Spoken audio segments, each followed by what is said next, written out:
जे मजीठीए दी कोई बुकत है, कोई पहचान है, जे दास दे सिर ते पग दी शान नूं बरकरार रखिया तो इस मजीठे हल्के दे मेरे बुजुर्गां ने, मेरिया मावां ने, नौजवान वीरां भरावां ने रखी। अज दास ये अनाउंसमेंट कर रहा कि मजीठे हल्के चों मेरी धर्म पत्नी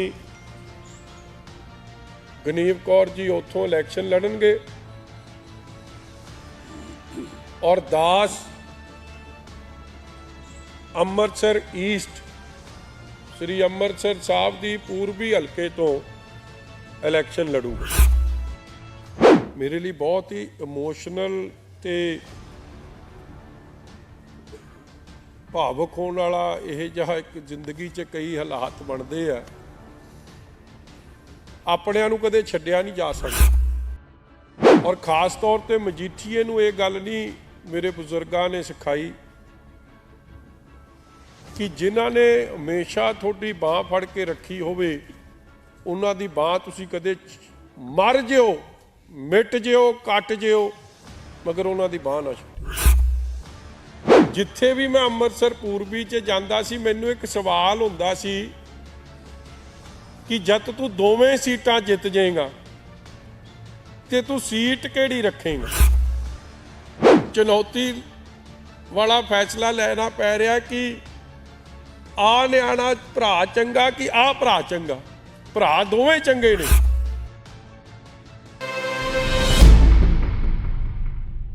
बहुत बहुत धन्यवाद जी, जी आया नूं। अज मेरी जिंदगी दा सियासी तौर ते परसनली एक बहुत वड्डी अनाउंसमेंट करने वास्ते मैं तुहानूं सारिआं नूं इत्थे याद कीता। जिस हल्के ने हमेशा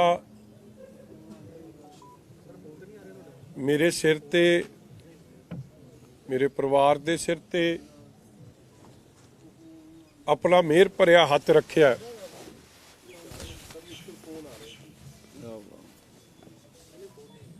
और जिस हल्के ने हर चुनौती वेले, हर मुश्किल वेले मोढे नाल मोढा मिला के, कदम नाल कदम मिला के दास दे परिवार दी ते दास दी हौसला अफजाई कीती है। जे मजीठीए दी कोई बुकत है, कोई पहचान है, जे दास दे सिर ते पग दी शान नूं बरकरार रखिया तो इस मजीठे हल्के दे मेरे बुजुर्गां ने, मेरिया मावां ने, नौजवान वीरां भरावां ने रखिया।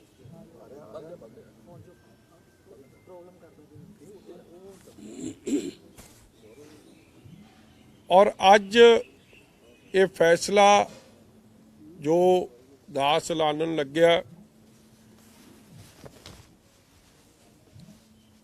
मेरे लिए बहुत ही इमोशनल ते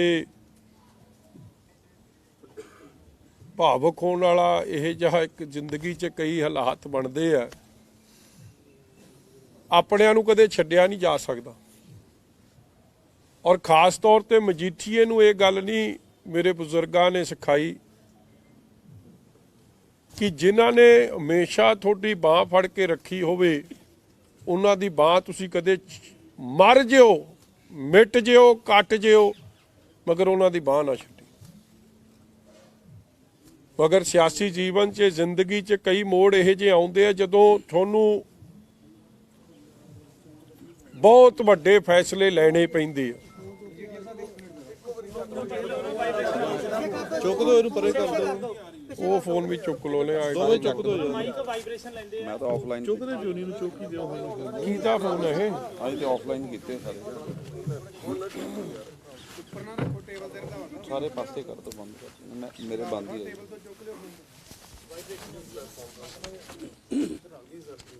ਅੱਜ ਮੈਂ ਬੰਦ ਕੀਤੇ ਪਹਿਲਾਂ ਔਰ ਜੇ ਉਹ ਫੈਸਲਾ ਦਾਸ ਐਲਾਨਣ ਲੱਗਿਆ,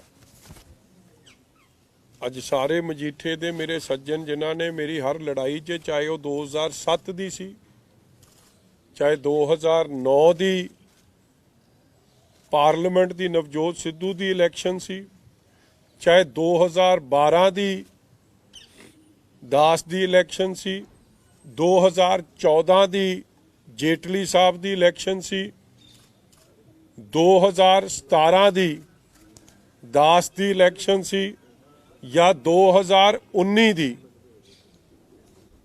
ਜਦੋਂ ਇੱਥੋਂ ਪੁਰੀ ਸਾਹਿਬ ਲੜੇ ਸੀ ਉਹ ਇਲੈਕਸ਼ਨ ਸੀ। ਇਹ ਸਾਰੀ ਇਲੈਕਸ਼ਨਾਂ 'ਚ ਸਾਰੇ ਤਾਂ ਨਹੀਂ ਪਹੁੰਚ ਸਕੇ ਕਿਉਂਕਿ ਛੋਟੇ ਸਮੇਂ 'ਚ ਜਿੰਨਾ ਕਿ ਇੱਥੇ ਪਹੁੰਚ ਸਕੇ ਆ, ਜਿਨ੍ਹਾਂ ਨੇ ਉੱਥੋਂ ਸ਼੍ਰੋਮਣੀ ਅਕਾਲੀ ਦਲ ਤੇ ਦਾਸ ਦੀ ਇੱਜ਼ਤ ਨੂੰ ਬਰਕਰਾਰ ਰੱਖਿਆ, ਯਕੀਨੀ ਬਣਾਇਆ, ਜੋ ਸਾਰੇ ਸੱਜਣ ਇੱਥੇ ਆਏ ਆ। ਔਰ ਮੈਂ ਧੰਨਵਾਦੀ ਹਾਂ ਉਹਨਾਂ ਦਾ, ਦਿਲ ਦੀਆਂ ਗਹਿਰਾਈਆਂ 'ਚੋਂ ਮੈਂ ਸਾਰਿਆਂ ਦਾ ਜਿੱਥੇ ਧੰਨਵਾਦ ਕਰਦਾ, ਔਰ ਉਹਨਾਂ ਨੂੰ ਇਸ ਗੱਲ ਦੀ ਇਜਾਜ਼ਤ ਲੈਣ ਤੋਂ ਬਾਅਦ, ਕਿਉਂਕਿ ਮੈਂ ਉਹਨਾਂ ਨੂੰ ਇਹ ਗੱਲ ਦੱਸੀ ਕਿ ਜਿਸ ਦਿਨ ਪਾਰਟੀ ਨੇ ਮੈਨੂੰ ਅੰਮ੍ਰਿਤਸਰ ਪੂਰਬੀ 'ਚੋਂ ਐਲਾਨਿਆ, ਜਿੱਥੇ ਵੀ ਮੈਂ ਅੰਮ੍ਰਿਤਸਰ ਪੂਰਬੀ 'ਚ ਜਾਂਦਾ ਸੀ ਮੈਨੂੰ ਇੱਕ ਸਵਾਲ ਹੁੰਦਾ ਸੀ ਕਿ ਜਦ ਤੂੰ ਦੋਵੇਂ ਸੀਟਾਂ ਜਿੱਤ ਜਾਏਗਾ ਤੇ ਤੂੰ ਸੀਟ ਕਿਹੜੀ ਰੱਖੇਗਾ। ਔਰ ਕਿਤੇ ਨਾ ਕਿਤੇ ਮੇਰੇ ਮਨ ਤੇ ਉਹ ਗੱਲ ਅਸਰ ਕਰਦੀ ਸੀ ਕਿ ਯਾਰ ਜੇ ਅੱਜ ਹੀ ਝੂਠ ਬੋਲਾਂਗੇ, ਜੇ ਬੁਨਿਆਦ ਹੀ ਘਰ ਦੀ ਕਮਜ਼ੋਰ ਹੋਵੇ, ਨੀਆਂ ਹੀ ਕਮਜ਼ੋਰ ਹੋਣ, ਤੇ ਫਿਰ ਕਿਵੇਂ ਨਿਭ ਸਕਾਂਗੇ। ਔਰ ਜੋ ਵੱਡ ਵਡੇਰਿਆਂ ਨੇ, ਬਜ਼ੁਰਗਾਂ ਨੇ ਸਿਖਾਇਆ ਕਿ ਇਹ ਉਸ ਗੱਲ ਦੇ ਉਲਟ ਨਹੀਂ। ਇਸ ਲਈ ਮੈਂ ਇਹਨਾਂ ਸਾਰਿਆਂ ਨਾਲ ਪਿਛਲੇ ਕਈ ਦਿਨਾਂ 'ਚ ਮੀਟਿੰਗ ਕੀਤੀ ਆਪਦੇ ਸਾਥੀਆਂ ਨਾਲ, ਤੇ ਮੈਂ ਇਹਨਾਂ ਨੂੰ ਇਹ ਕਿਹਾ ਕਿ ਬੜਾ ਔਖਾ ਫੈਸਲਾ ਲੈਣਾ ਪੈ ਰਿਹਾ, ਚੁਣੌਤੀ ਵਾਲਾ ਫੈਸਲਾ ਲੈਣਾ ਪੈ ਰਿਹਾ ਕਿ ਆਹ ਨਿਆਣਾ ਭਰਾ ਚੰਗਾ ਕਿ ਆਹ ਭਰਾ ਚੰਗਾ। ਭਰਾ ਦੋਵੇਂ ਚੰਗੇ ਨੇ, ਮਗਰ ਕਿਉਂਕਿ ਟੈਕਨੀਕਲ ਇੱਕ ਗੱਲ ਬਣ ਜਾਂਦੀ ਹੈ ਕਿ ਜਦ ਤੁਸੀਂ MLA 2 ਹਲਕਿਆਂ 'ਚੋਂ ਬਣ ਜਾਓ ਤੇ ਤੁਹਾਨੂੰ ਇੱਕ ਹਲਕਾ ਟੈਕਨੀਕਲੀ ਛੱਡਣਾ ਪੈਂਦਾ।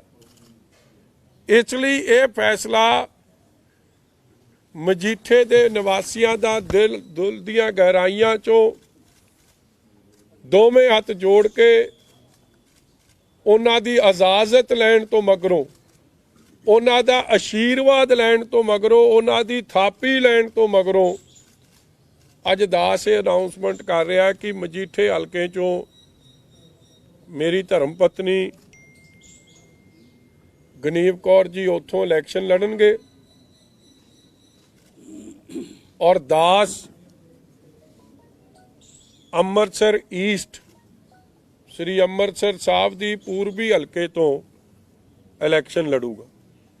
ਠੀਕ ਹੈ ਜੀ, ਇਹੀ ਫੈਸਲਾ। ਸੋਨਾ ਸਤਿ ਸ੍ਰੀ ਅਕਾਲ।